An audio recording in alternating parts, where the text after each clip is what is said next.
পৃথিবীর শেষ রাস্তা। অপূর্ব প্রাকৃতিক সৌন্দর্যে ভরপুর দেশ নরওয়েতে অবস্থিত এই রাস্তা।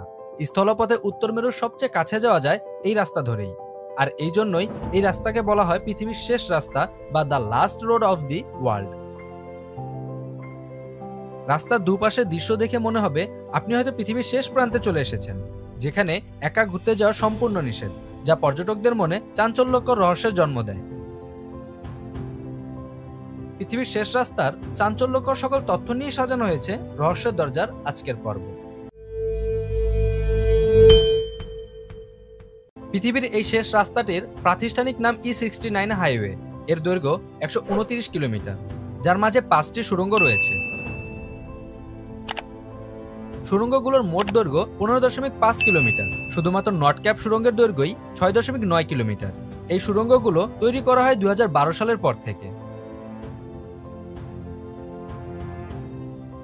E69 রাস্তাটি উত্তর মেরুর সাথে নরওয়ের সংযোগ স্থাপন করে।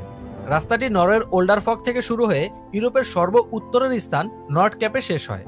এই হাইওয়ে ধরে যত দূর আগানো হবে ততই মনে হবে পৃথিবী বোধহয় এখানেই শেষ। E69 হাইওয়ে বা পৃথিবীর শেষ রাস্তায় একা যাওয়া সম্পূর্ণ নিষেধ। শীতকালে প্রচণ্ড ঠান্ডা, তীব্র বাতাস এবং তুষারপাতের জন্য আবহাওয়ার পূর্বাভাস দেখে এই রাস্তায় চলাচলের অনুমতি দেওয়া হয়।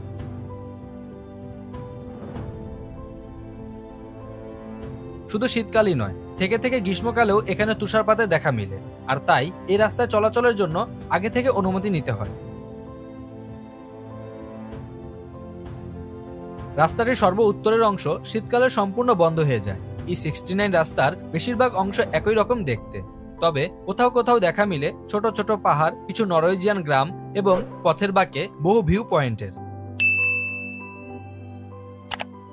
পৃথিবীর শেষ রাস্তাটি যে অঞ্চলে অবস্থিত সেখানে বছরে 6 মাস দিন আর 6 মাস রাত।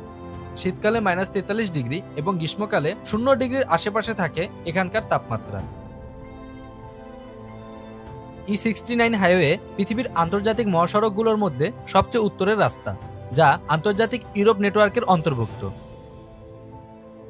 E69 হাইওয়ের পরিকল্পনা করা হয়েছিল 1930-এর দশকে, যা কার্যকর করা হয়েছে 1992 সালে। আর তার আগ পর্যন্ত এই রাস্তার নাম ছিল রোড 95। পৃথিবীর এই শেষ রাস্তার শেষ প্রান্তে নর্থ ক্যাপ পৌর শহরের অবস্থান।